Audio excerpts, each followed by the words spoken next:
Swayam Prabha. Digital India. Educated India.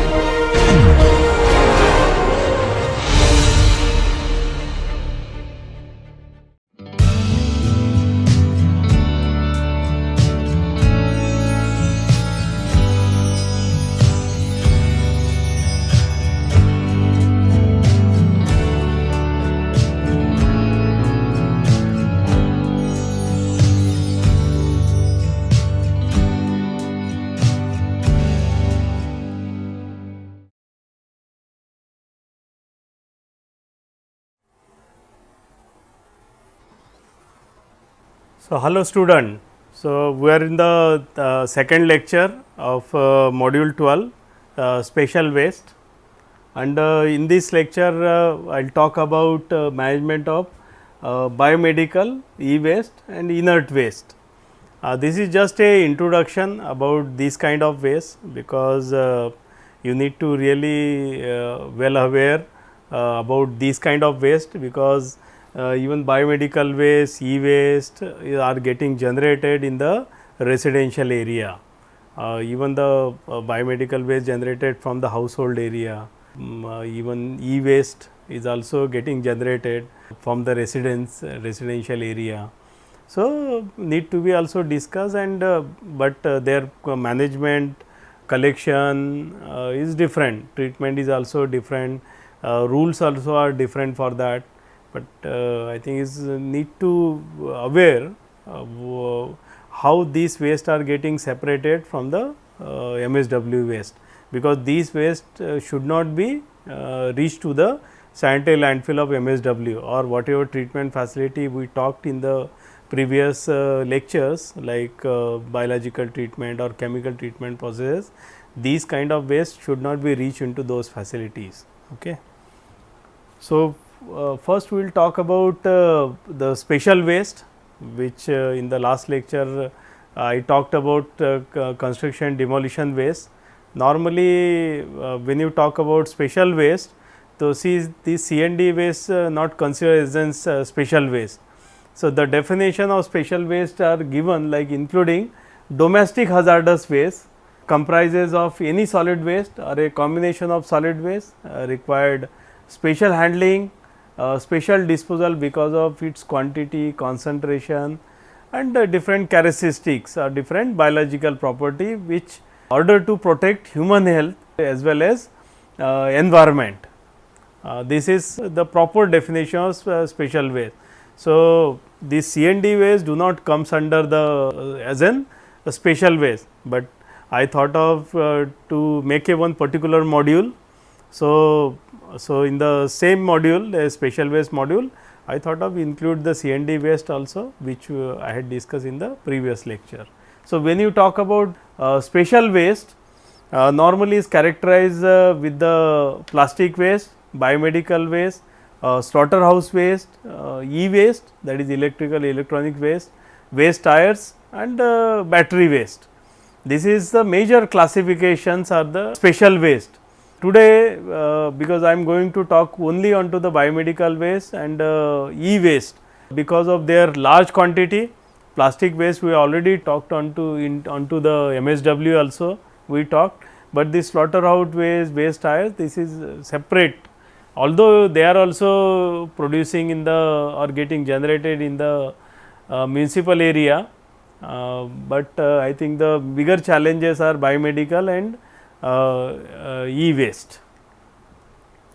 So, the special waste including domestic hazardous waste should not be entered to the municipal solid waste stream.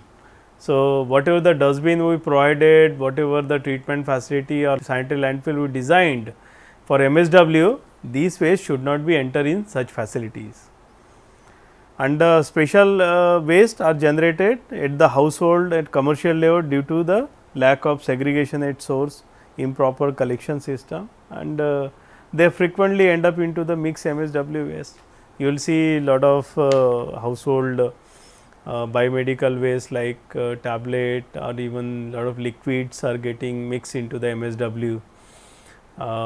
And other hazardous waste also is getting mixed into the MSW because of lack of facilities. Also e-waste like battery normally we disposed into the MSW only, but that battery has to be collected. The special rule is available for the battery waste disposal, but I think we do not have that kind of facility right now in our country or most of the developing nations. So, the special waste management including domestic hazardous waste, the guidelines from integrated solid waste management hierarchy wise, if you see that should be reuse, recycle, and waste that cannot be reduced or minimized should be reused or resource recovery. The e-waste can be reused or recycle.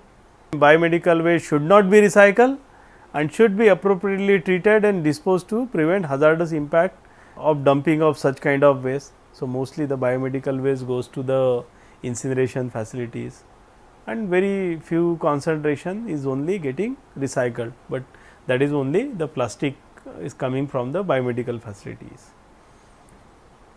Also, recycling of special waste including domestic hazard waste provides economics as well as environmental benefit, reduce the reliance on virgin material. And this is not only for the special waste, but for the even for MSW. If you are able to reuse whether is a paper, plastic, rubber, leather, metal, tin, glass, C&D waste, even e-waste, even some kind of biomedical waste could be possible to reuse. So, is always beneficial because will be required less virgin materials and also is good for the environment. First we will start from the biomedical waste. So, this biomedical waste generated during the diagnosis, treatment or other activities in the hospitals. So, these biomedical waste shall be disposed of in accordance with the biomedical waste management rule 2016 and schedule 3 of this biomedical waste rule 2016 mandate the local authority such as Gram Panchayat, municipality or corporation or any ULB provide to allocate suitable land for setting up a common biomedical waste treatment facility in their respective jurisdiction as per as guidelines of CPCB. So, in the every corporations or every urban centers, this schedule 3 has to be implemented, so that they should have provide one centralized or common biomedical waste management facility. So, there the not only the storage, segregation, some recycling and final disposal, maybe incineration or landfilling also has to be provided in that particular facilities. Under that schedule 3, the site selection is very important. The department in the business allocation of land assignment shall be responsible for providing suitable site for the setting up common biomedical waste treatment facility in the state government or urban or union territory administration. The selection of site for setting up such facility shall be made in consultation with the prescribed authority or other stakeholders and in accordance with guidelines published by the Ministry of Environment, Forest, Climate Change and Central Pollution Control Board. So, this site selection is also very important here. This also similar kind of site selection for sanitary landfill.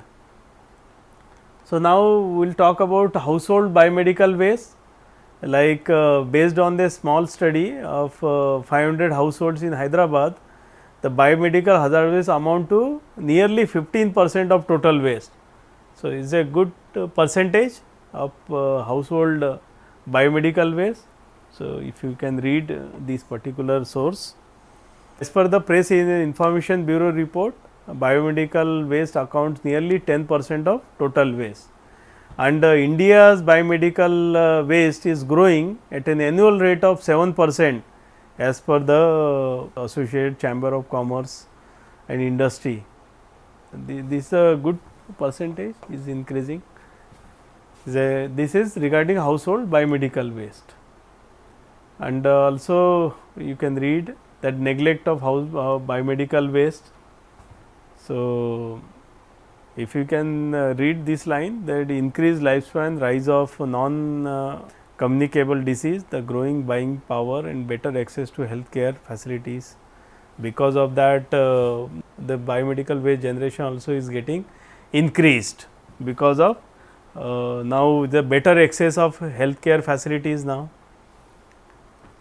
and which resulted increase in the generation of household waste.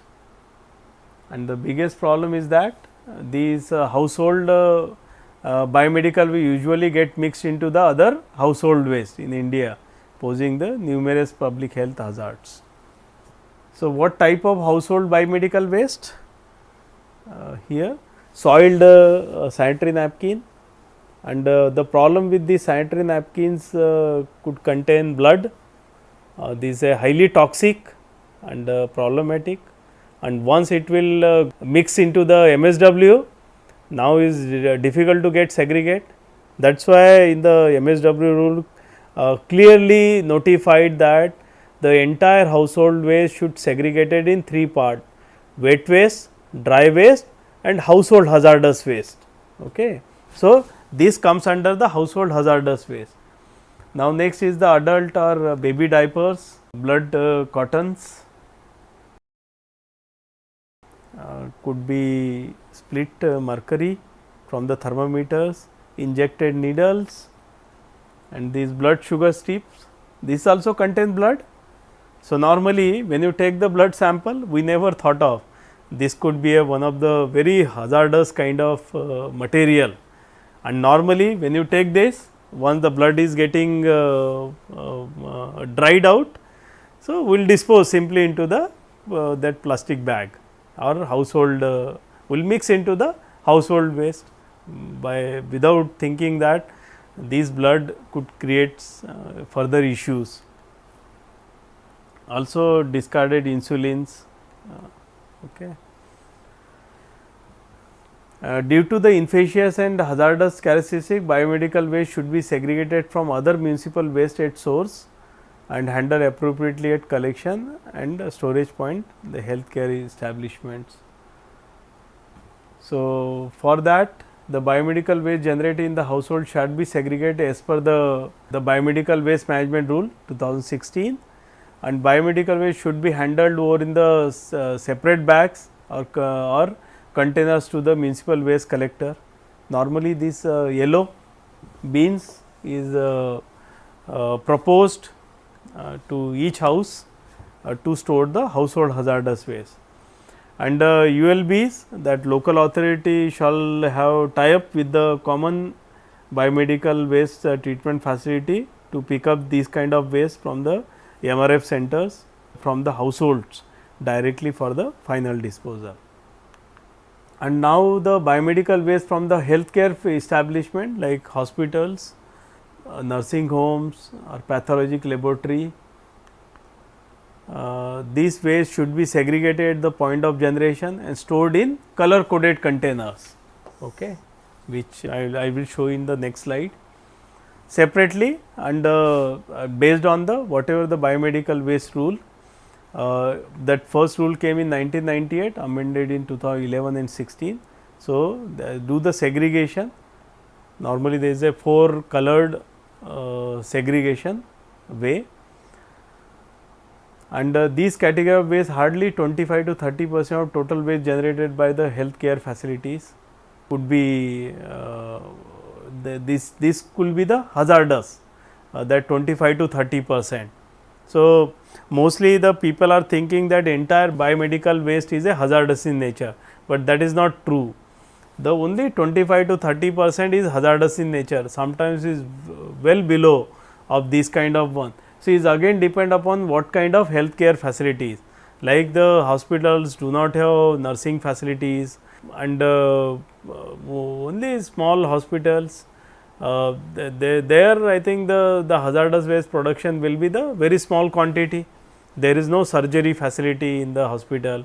So, in those cases I think a lot of your hazardous waste do not come out from the such kind of facilities, and these biomedical waste again sent to the further treatment dispose. So, when I say here 25 to 30% is hazardous, means remaining could be recycled. Okay.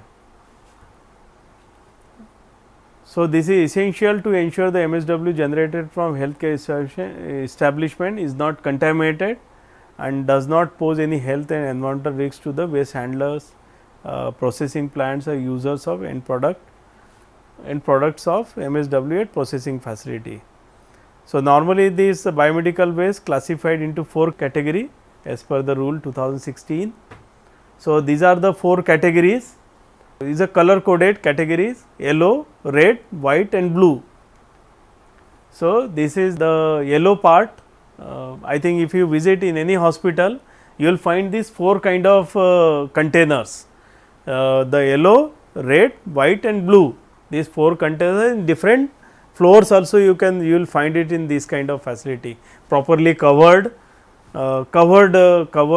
dustbins. So, like in the yellow bins, which will what kind of waste is suggested to dispose, like human anatomical waste or chemical waste. In the I think you can also go through that. Even the biomedical waste rule 2016 also suggested the type of waste and also what kind of treatment and disposal is proposed. So, mostly this yellow waste normally is proposed to go for incineration facility. Next is the red one, that is a contaminated waste. These are the recyclable one, should be separated one. Next is a white one, white color one, that waste sharps including metals. So, this is a sharp material, okay, like needles will come into this category. And last is the blue. Blue is a glassware or metallic body implants or cardboard boxes, that will come into the blue bin. This is also recyclable one.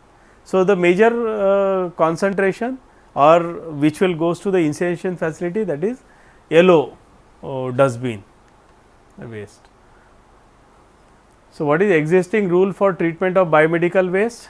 So, as I was talking about that biomedical waste rule, as for first it was come in 1998 by idea of the proper handling and disposal of waste.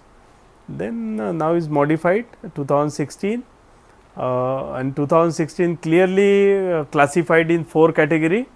So, earlier in 2011 there was 10 categories, now they minimize, because all these 10 category, the most of the other category, few categories used to go for incineration facility.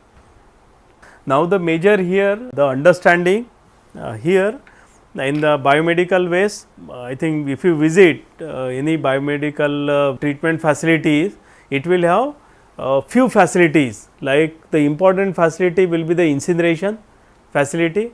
So, whatever that yellow dustbin waste is coming, that will go for entire for the combustion process, okay, incineration facility. And what kind of incineration? The similar kind of incineration which we talk for MSW, okay. But in MSW also we talked about waste to energy plants, but in biomedical waste, I think they here not much discussion onto waste to energy or energy production. The here, because operation or handling of the hazardous waste itself is a difficult task. So, only combustion is enough, and the how best we can dispose of the residues and clean the polluted air. That guidelines is given in the rule, and the remaining will goes to the recycling facility. Mostly the plastic items, even some metal items also is recyclable one. That facility also you will be able to find. Also, because while segregation, because many healthcare waste or biomedical waste contain liquid. So, that liquid has to be emptied maybe manually or mechanically, mostly the manually, lot of manpower involved to clear out those material. Even the many times these kind of material is under the pockets. So, this could be a paper made pockets or plastic pockets, that particular material has to be take it out, that is manually only is possible. So, there are lot of manpower you will see that while segregation of the material. and because of that that liquid lot of wastewater is also getting generated, and you will find one wastewater treatment facility also onto the biomedical waste management facilities. So, as I told, there are 4-5 facilities, like start from the incineration facility, next is the recycling facility of plastic and metal, segregation facility, and wastewater treatment facility. Likewise, you can find and is very interesting site to see, but only take care, puts a proper mask and do not touch in such kind of locations, because mostly these materials are hazardous in nature. Okay. Now, we will go for e-waste. Okay. When you say that e-waste, so anybody can understand is a electrical or electronics waste. So, e-waste means any waste from the electrical electronic equipments, or whole or in parts, or could be rejects from their manufacturing or repair process. And according to the schedule 4 of e-waste management rule 2016, the responsibility of ULBs are to ensure that e-waste, if found to be mixed with MSW, is properly segregated, collected, and is channelized to the either authority or recyclable, and to ensure that e-waste pertaining to orphan product is collected and channelized to either in authorized recycler facilities. Okay. So, normally these e-waste also you can find it into the MSW. So, the local authority has to be have one particular mechanism to take it out those e-waste from the MSW, and municipal authority must therefore give basic education to their staff or identification on identification of e-waste. So, I think one of the lecture I was talking about primary collection for house to house collection facilities. So, if that particular person is well able or well understandable to what kind of e-waste, and if you do the proper awareness in the local areas from the local authorities like corporations, and the people will store these kind of e-waste, even biomedical waste also they will be stored in separately, and I think local authority can plan of such kind of collection on the one particular day.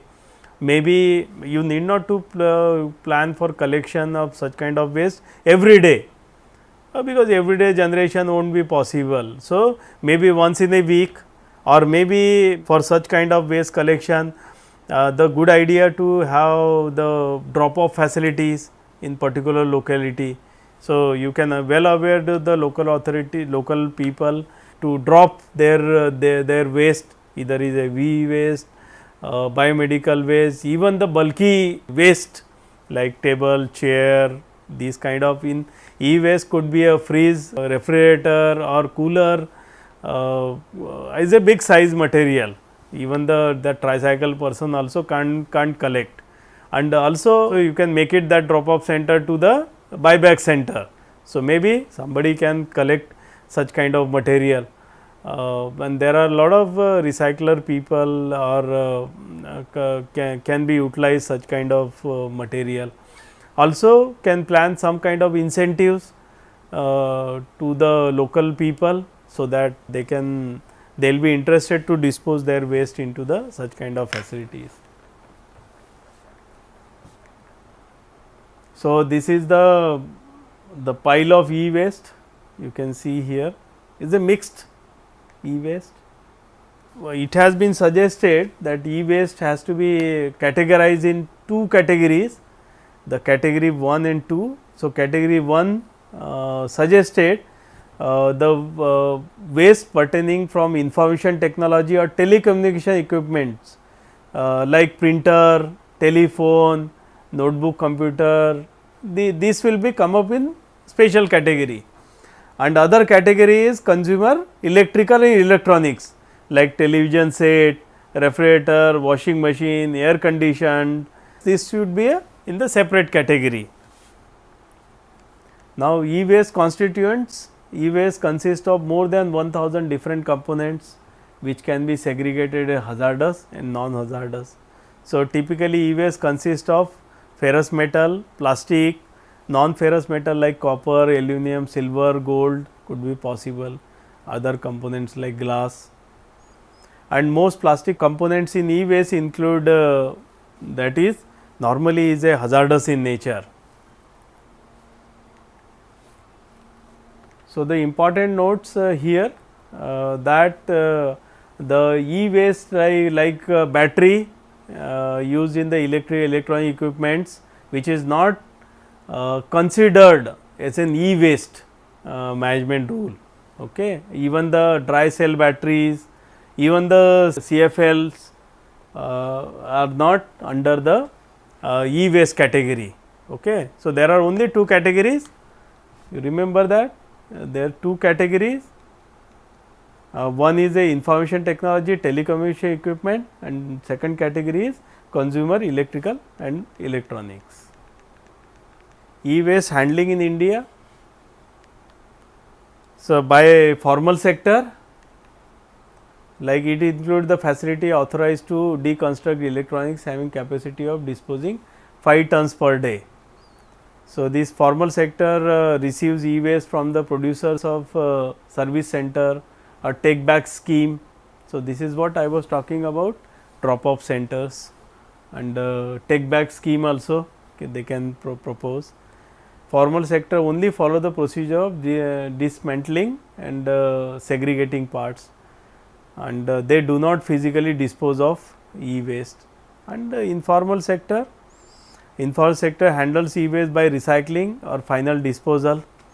There is a whole economic market for e-waste because of the part can be dismantled and scrap metal can be recycled. So, I think if you ask me also, we do not have proper information, we do not have data of informal sector. Okay. Even the disposal, they perform the acid bath, burning cables or disposing in landfill, this informal sector.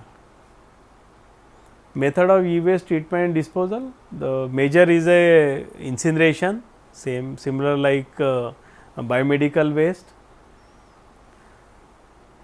So, the incineration, the only again the problem is that is a very harmful gases are producing, and another is a acid bath, this also possible. This is for collection of the metals could be possible from the acid bath. So, you can see by a bare hand informal sectors are trying to segregate or recover the valued product out of that, because gold, silver is easy to find, but the concentration is low, but there is a still huge informal market is available for that. This is the purely one particular plant of acid bath. And finally, landfilling is a most common methodology, but even the I personally won't believe that, or I won't accept the landfilling of such kind of material, because the landfill is not environmentally sound process.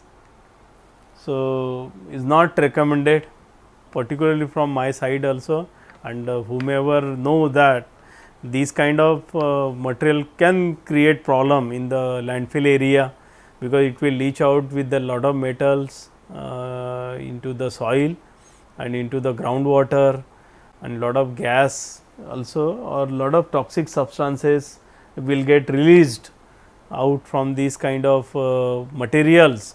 So, is not acceptable. But now in India there are number of cities has their own policies of e-waste collections. Mostly the formal informal sectors are notified by the local authorities who can collect this kind of waste and can go for proper treatment and disposal. of such kind of waste. So, what existing rule?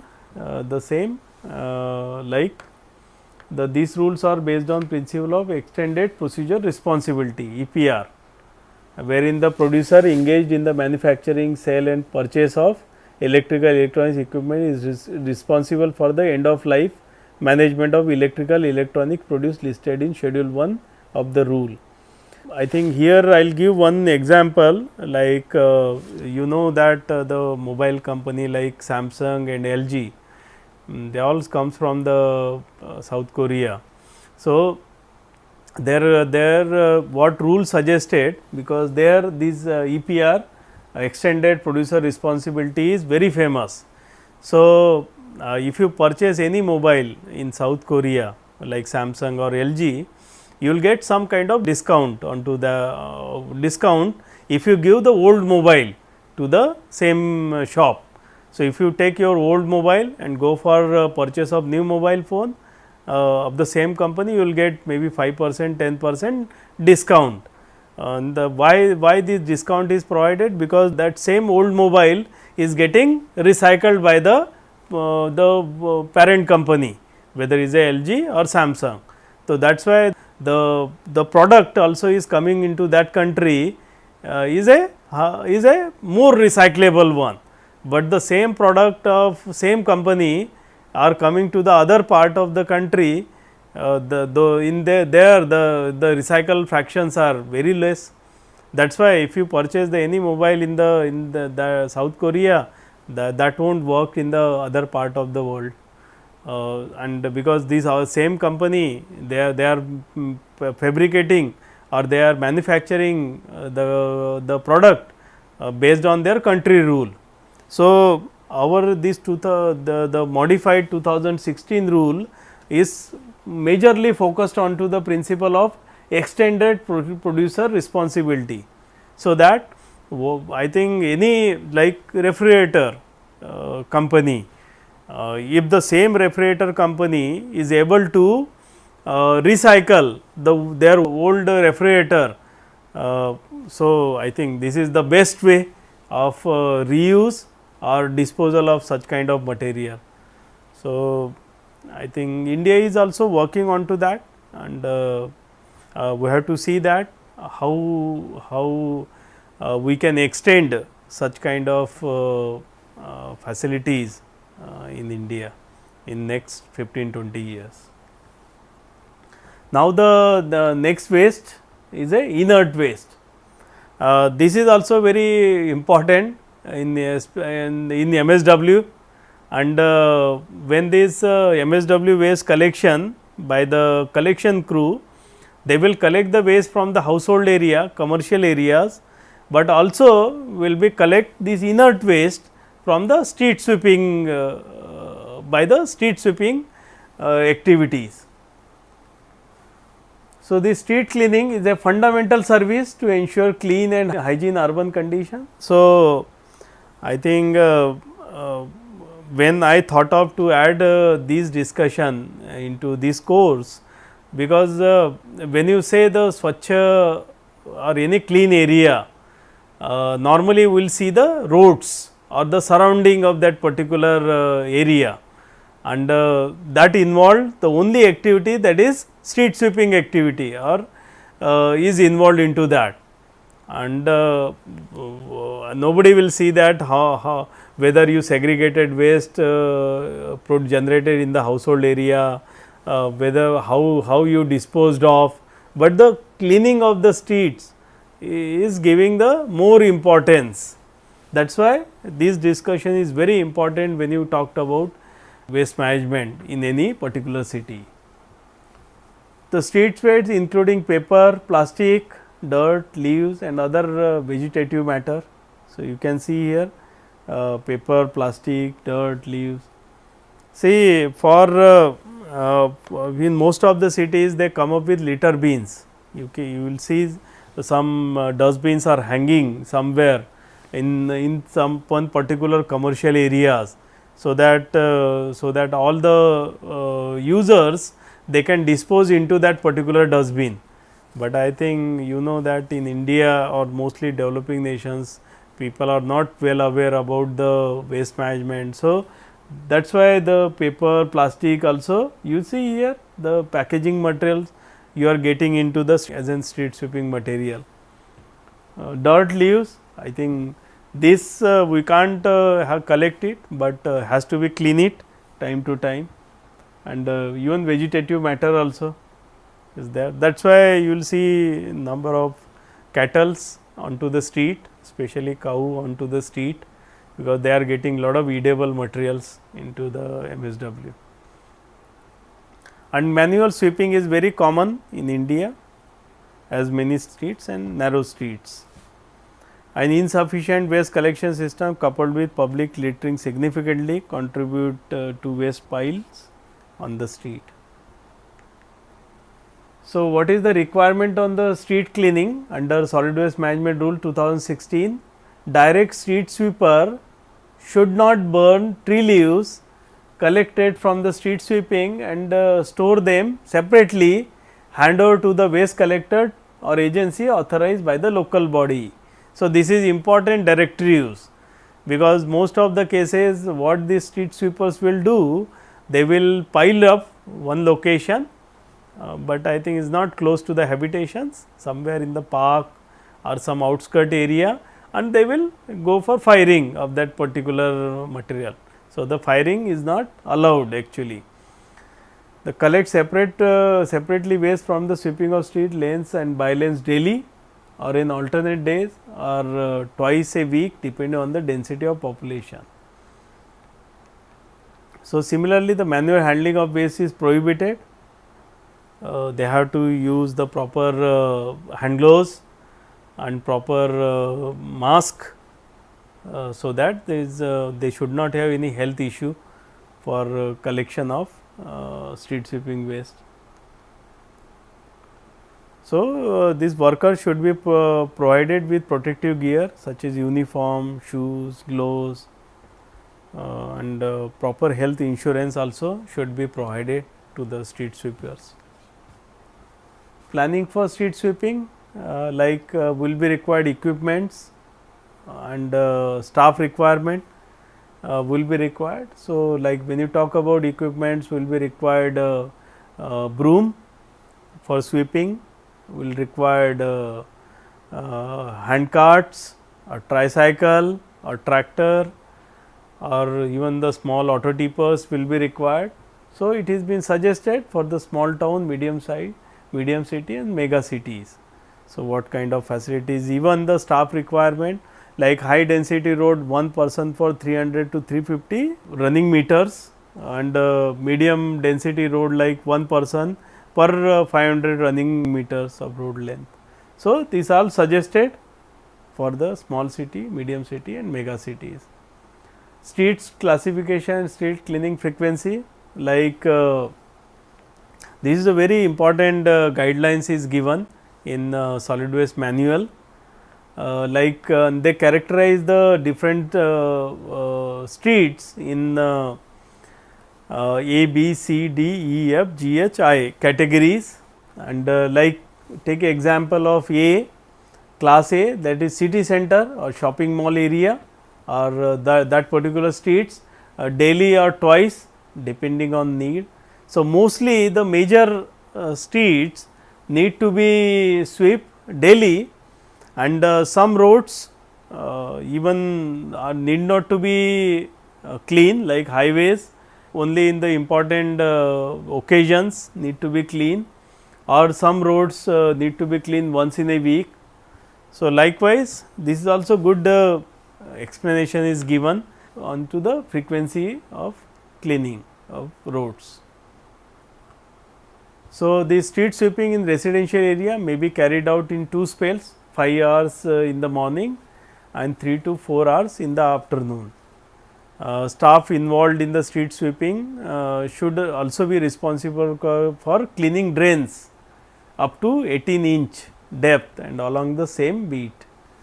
Okay. This is also another activity for the street sweeping staffs, is not only the street sweeping, but also they will be responsible for cleaning the drains. and multiple handling of waste should be avoided. Local sanitary inspector should be responsible for inspecting and maintaining records of that particular activity. And ULB can adopt different strategies for tourist places. They can adopt different way because they are tourist spot. So, maybe the sweeping could be in the different way, mechanical sweeping also could be possible, motorized sweeping they can plan, or even drain cleaned material should not be stored there. So, likewise different policy they can come up, and regular cleaning they can propose for the different location, like regular cleaning throughout the day 2 to 3 times, and during the weekends and national holiday may be necessary, they can make it. So, you will see here manual street sweeping in the early morning. So, manual cleaning involves sweeping and collection of waste by sanitation worker from the street, roads and lanes. This includes the cleaning of road surface, footpaths on both sides of the road.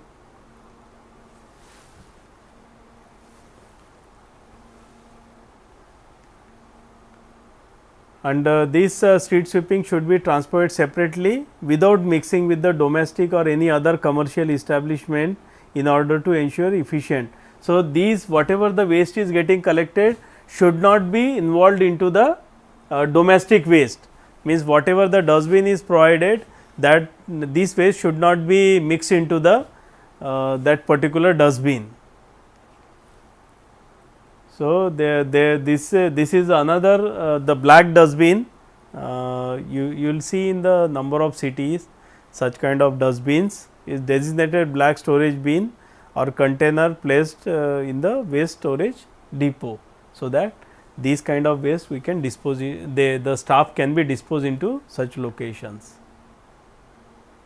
Type of street cleaning equipment. So, type of street cleaning equipments like long handle broom is required because less strain and support correct posture, and the handle should not be heavy.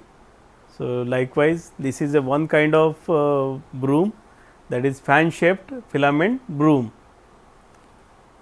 This is somewhat good, and they can broom it in both sides, front side and back side both. And this is the another one, the butched filament broom. This normally will do it in the only one side. Okay. So, you can see here in somewhere in Africa, in Indore. This is in Hyderabad, but I think still the staffs are not using the proper clothes, proper shoes also they have to wear. So, this is the one kind of broom to sweep the tree leaves. So, normally length of the broom is required or specified under the rule is 80 to 85 centimeter, weight of the broom is 1 kg, binding material 20 gauge MS sheet ring having width of 1.5 to 2 centimeter. So, likewise the specification also is provided. Type of street cleaning equipments like shovel, you will be required for to pick up the material. Once it is getting piled up, then you have to transport into the vehicle, whether is a hand cart or tricycle rickshaw. So, you will be required shovel for that purpose. So, you can see it here how this lady is using the shovel and along with the broom. It is a properly designed broom. And hand carts, I think this is also very popular in the street cleaning waste collection, and the size is around 25 to 40 liter. So, that any staff can carry or can transport the waste material. So, you will see here. Now, mechanized streets cleaning. like ULB should make a well informed decision while choosing mechanical sweeper, should consider the local condition, like this is the mechanical broom is provided, but I think this is the ULB should properly define which particular locations they are employing such kind of mechanical sweeper. Maybe in the tourist spot they can do such kind of things. Maybe some area is a well designed area where these machines can be work very well. Okay, this is another kind of mechanical broom sweeper. So, can also ability to pick up large debris also possible, and also they should have lower energy demand, and this is a vacuum kind of sweeper. So, means the entire material or entire inert is getting vacuumed into the tank. So, this is also regenerative air stripper.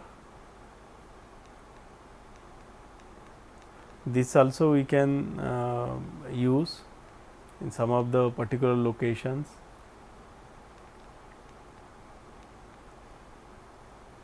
So, like vacuum sweepers that is also available, which can take up entire inert material, and can not only it will clean the area, but also the waste will be collected itself in the vehicle and get it disposed into the particular area. So, this is the vacuum sweeper.